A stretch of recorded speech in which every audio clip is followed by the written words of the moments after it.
Hello and welcome to another engaging edition of Jamaica Magazine. I'm Theodore Henry, your host for this enlightening journey. Stay with us for an informative and inspiring show.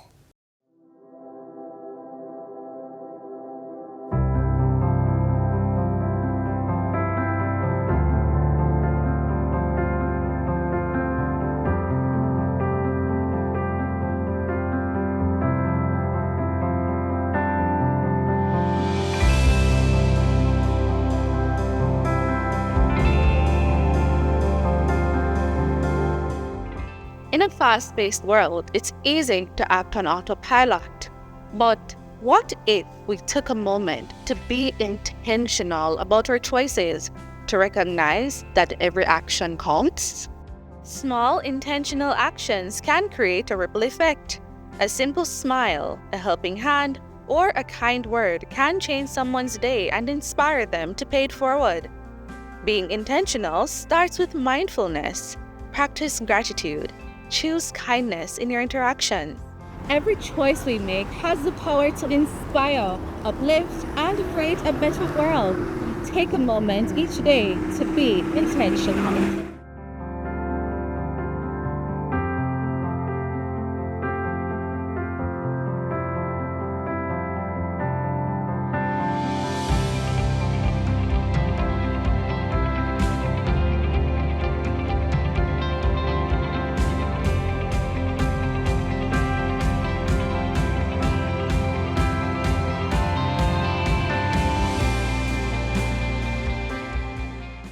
Christmas has long been a season of celebration and indulgence.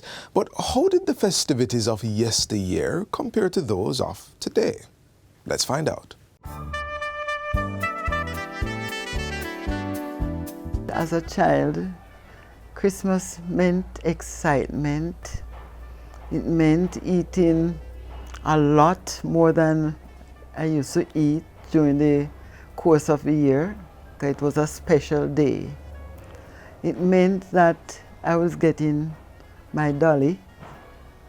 It meant that I was getting ice cream and cake and pudding and soda. It meant that I was going to hear a lot of music, Christmas music. Very early in the year, they plan what rooster they're going to grow, what pig they're going to kill, what goat they're going to slaughter, and they raise those goats specially for Christmas. And like maybe a month or so before Christmas, they would purify the chicken and the goats and the pigs. By the chicken especially, they feed them with vinegar and other things to make sure that they purify and ready, and whatever they do to the pigs and the goats and so on. And all of those things were planned in advance. They do all of those things in preparation for Christmas. And in Micheltown, we had maybe quite a few Christmas traditions. The churches, usually the young people in the churches usually go caroling after holidays, after the school give holidays. Every morning at 5 they would get up and carol right through the district. Every Christmas day, we would hear the drumming sound coming from Micheltown, and if we had anything outside, because the Jankono persons, how they were dressed and they dance and they would come into the yard. Yes, they come into a certain yard, and some of us children were afraid of them. So we would hide underneath the bed or make sure the door was locked, and we peeped through the windows. But that was an exciting time because we always look forward for that. And they sang a lot of traditional songs. They make up songs about people, and they would dance. And I don't know how they get so much energy, but they would walk from Micheltown, they would come over to Moorlands, and they would go to Lonell Town.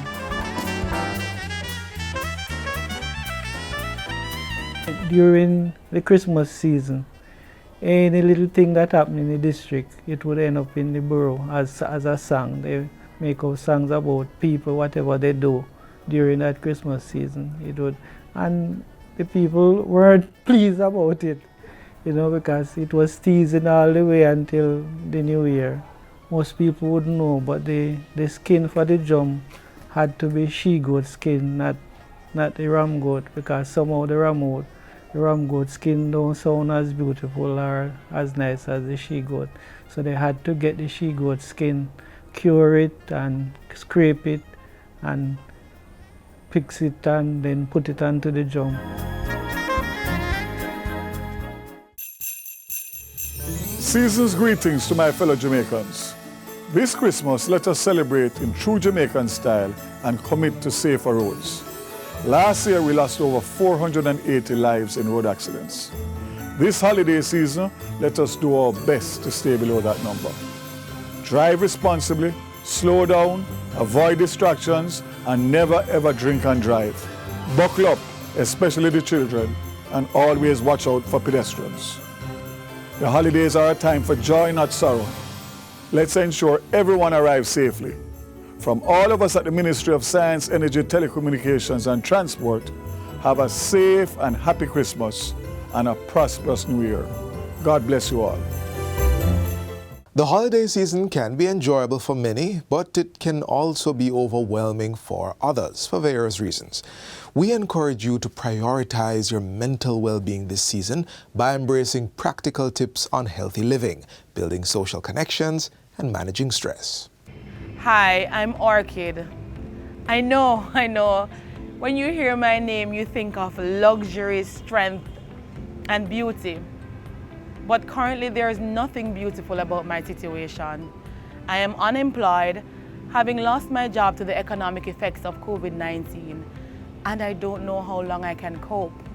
Plus, I've struggled with mental illness in the past. There are so many thoughts flying through my head during the days, and at nights, others keep me up.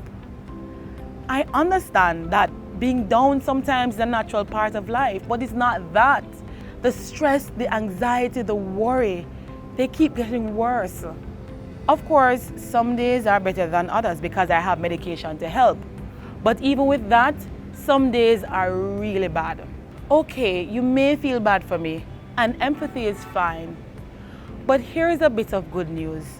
I've been learning some techniques to help me deal with the problem. So if your story sounds similar to mine, then maybe you could apply these techniques as well.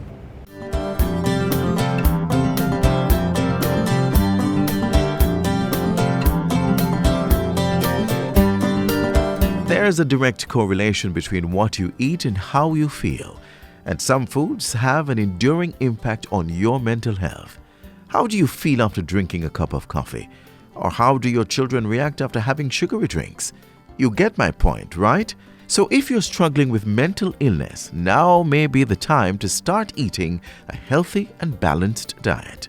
Here's what we're adding: various fruits and vegetables, and lots of it where possible. Our whole grain bread and cereals are a good addition to the mix. So too are nuts, seeds, dairy products and proteins in the right proportion, and lots of water. Never forget that any diet that's good for your physical health is just as good for your mental health. If alcohol is in your glass too often, then it might be a contributor to your mental illness.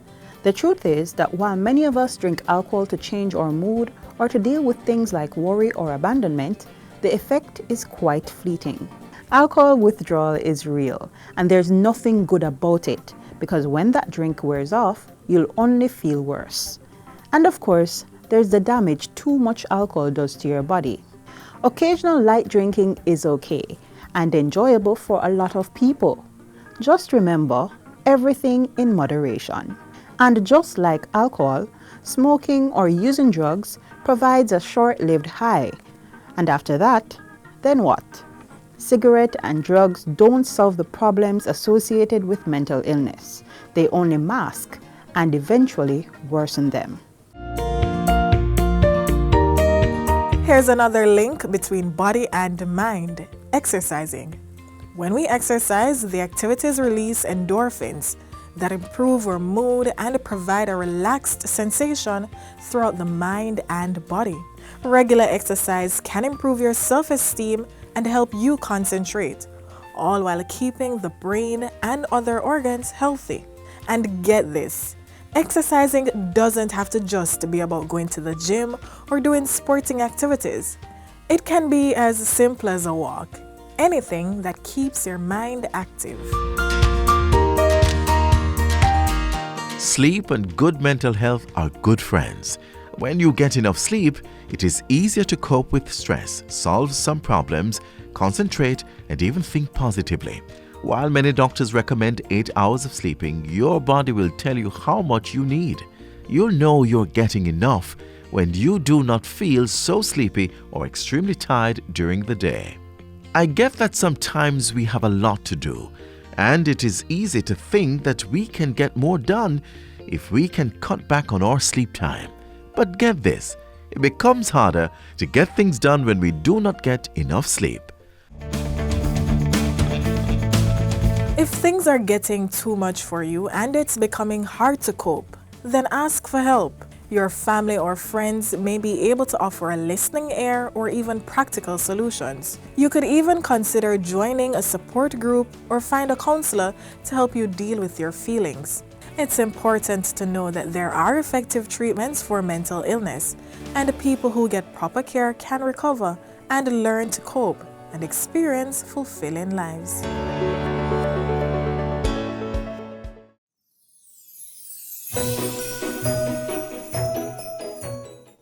Merry Christmas, Jamaica! As the sweet melodies of the season fill the air, let us take a moment to reflect on the true spirit of Christmas. It's a time of giving, sharing, and showing love to those around us. Let's cherish the gift of togetherness, the joy of family, and the blessings of life.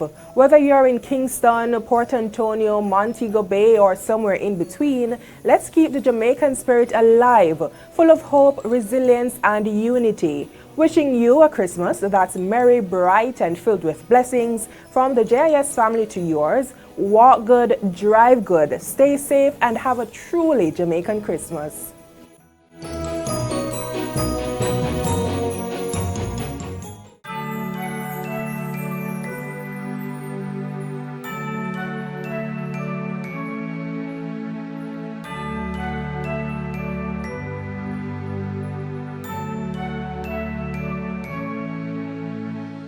Dear Santa, my name is Jamelia and I am 9 years old. I know most kids ask for toys and games, but this year I have a really big wish. My Christmas wish is to get the chance to publish and improve my book that I've been working on for a long time. I finished it a while ago. I even made the story when I was little. And it's full of magic, adventures, and characters I totally love, especially the dragons. I think they could really use a little Christmas magic to make them extra fierce. This book means so much to me because it's full of everything I dream about. Like purple dragons, they really are the best kind. Enchanted forests and places no one has ever imagined. And yes, some of them have cookie houses. It's a world that came straight from my big imagination, and I want to share that magic with others. This year, I'm not asking for presents. On my birthday, I want to publish my book, and I really hope I can. It would be the best Christmas gift ever to see it on shelves, because I've worked so hard on it, and it would mean so much to me if others could read it too. I know it is a huge wish, but Christmas is all about believing in magic, right? So I'm going for it. I really hope this isn't too much to ask. I'd be so grateful if this could happen. Thank you, Santa, for making so many dreams come true every year. You bring so much happiness to the world, and I hope this Christmas is just as special for you as it is for all of us. Love, Jamelia.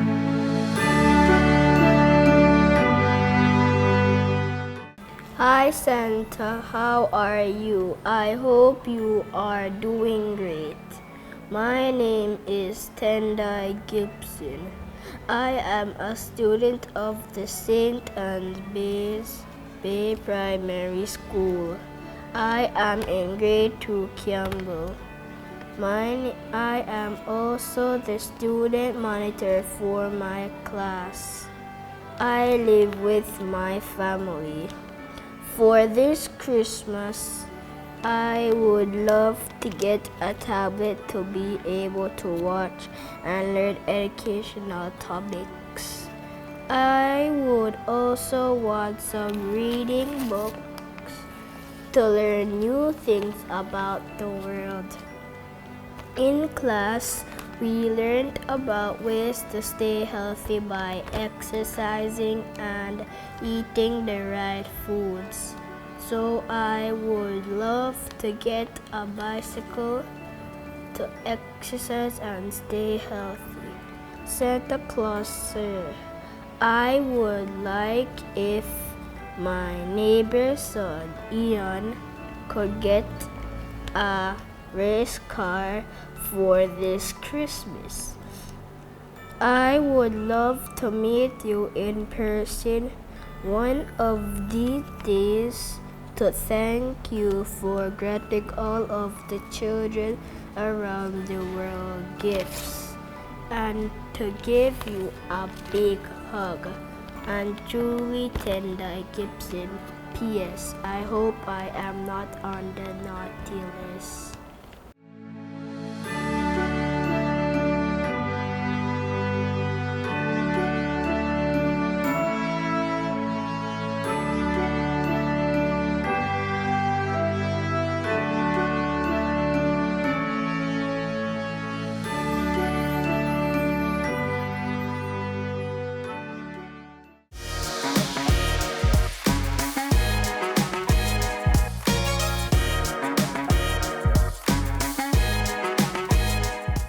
Spend some, save some.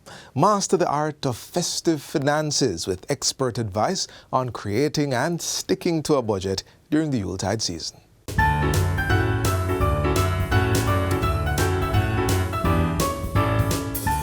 So you've been budgeting all year long, and you may think that Christmas is the time to, cut your dollars a little loose. Hold on, before you think about that, remember that the new year is just a few days away. So rather than having to restructure your finances then, how about you continue budgeting right now? We have some financial experts dropping some nuggets of wisdom about drafting your Christmas budget and stitching up your holiday finances. Christmas time is the time when we want to have fun and frolic. And so it's a time when we can really get distracted from the fact that we do have reality that comes next year. So that's why budgeting is important, because we want to ensure that whatever we do to make our Christmas fat does not make our New Year frugal. So look back at your budgets. Look carefully. How much money do you really have to spend on the Christmas? One of the tips is you can actually put that money in something and call it your Christmas budget. So separate that Christmas budget from all the other accounts. Have your ATM card connected to that particular budget, that particular account. And when you go shopping, remember, you know exactly what your budget is, and let us say that budget is $30,000. If you have budgeted that you're going to spend that $30,000 on 5 persons, and you have overspent on one gift, then automatically you'll know that in order to make sure there's money in the account, you've got to cut back on another. If you keep all the money in one place, it's not going to register psychologically that, hey, I've reached my max. So it becomes important to put things in place for yourself so that you can have fun this Christmas. But remember, next year, rather than being totally frugal, can be fat. Do proper budgets leading up to even this Christmas and determine what your disposable income is. Don't spend outside of your disposable income. Make sure that you put aside money for the necessities like, food that you need to eat. Also, because Christmas is here, it doesn't mean that you don't have the car payment and you don't have the mortgage. And also remember that people normally get paid earlier. So the next paycheck is going to be more than a month away. So ensure that you do that proper budgeting. If you've spent enough Christmas here in JA or most places really, it's easy to recognize the extravagant spending and skimpy saving habits that crop up during this time of the year. But understanding those trends could very well be the means to achieving your thrifty Christmas experience. People spend a lot more. Because of the euphoria of the season, people get caught up and people will just go out there and spend, which is why I said people should budget and stick to the budget.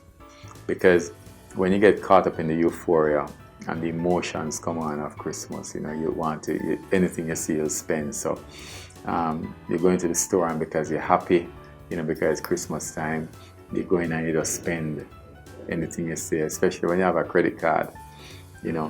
If you don't have control over your credit card, leave it at home. Don't carry it with you.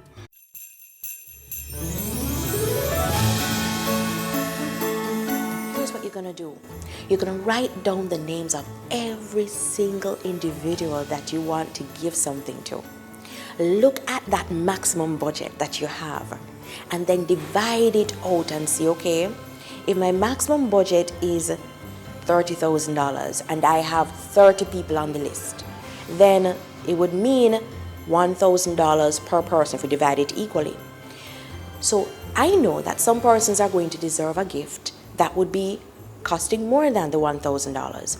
So now you would now start to say, okay, this person, based on who they are to me, this person needs a $10,000 gift on average. So it leaves me with $20,000 for everybody else. So do it that way. Now for some persons you're going to realize, hey, I can't buy a gift. We can still enjoy Christmas as it was supposed to be, which is really just enjoying it with friends, families. Go to church maybe this year, and you don't have to go out and spend a lot of money on entertainment, on food, and on gifts. Just spend time with friends and family, which is the most important thing. So I guess the good news is that with a bit of financial planning and some resourcefulness, we can still have a very Merry Christmas while avoiding the financial fatigue of the new year.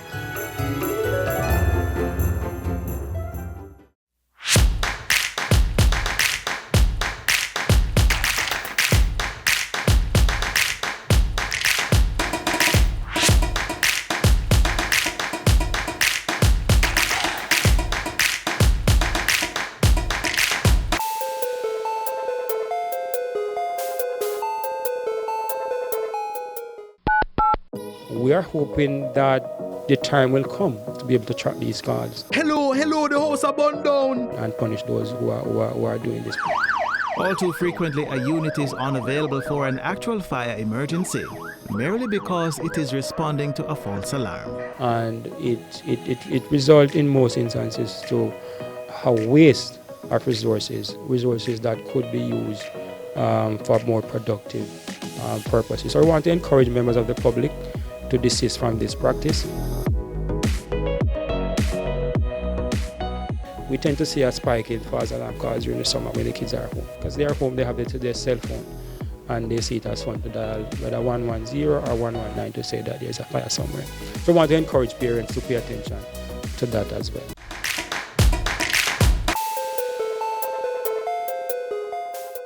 Safety first, festivities second. Let's explore some invaluable safety tips from the Jamaica Fire Brigade to prevent accidents and fires, ensuring a safe and joyful holiday.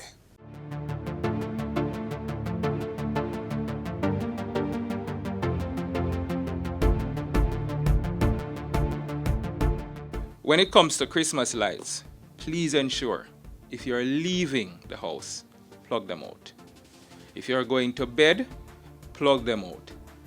Now, for adults especially, don't tell yourself that the child is going to plug them out when they finish watching TV.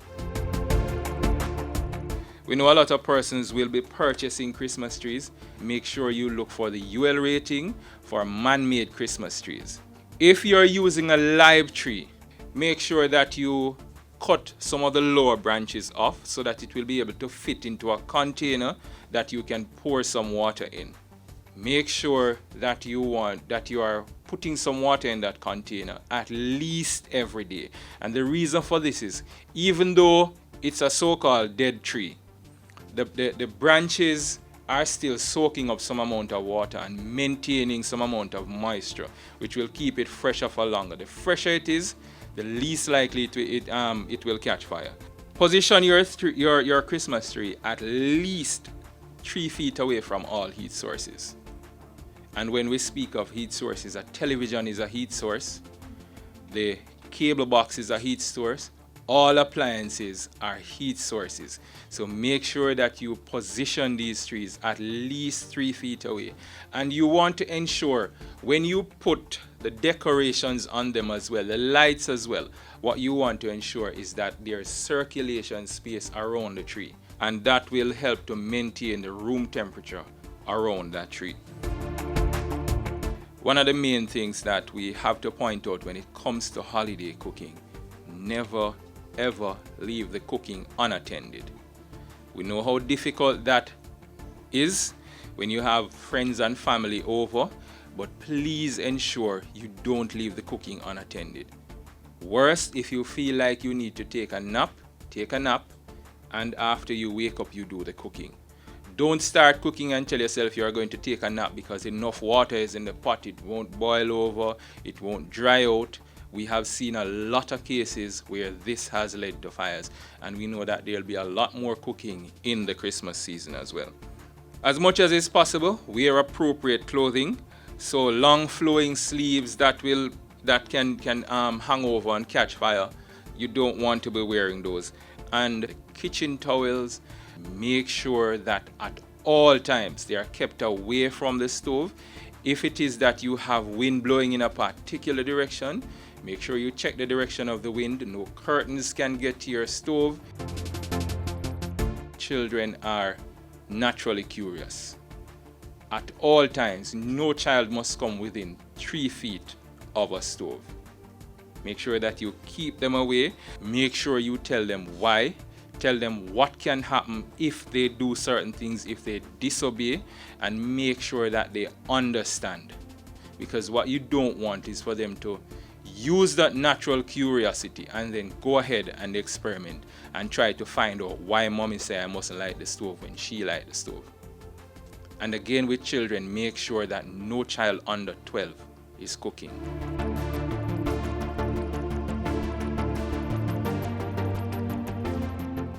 The public sector touches the life of every single Jamaican. And that is why the government is transforming the way the public sector operates by making better use of technology to improve the delivery of public services, by improving the compensation of public sector workers to attract and retain the skills needed to run a modern and efficient public service, through the training of workers to drive performance, innovation, and decision-making, by reducing waste and eliminating corruption, and other measures to make sure the country gets the best value from every dollar spent. The government of Jamaica is building a better public sector for all.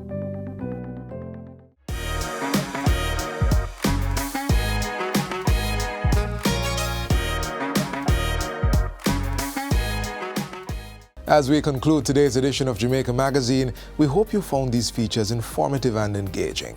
Stay connected with JIS through our website at jis.gov.jm and on social media. On behalf of the production team, I'm Theodore Henry. Happy holidays.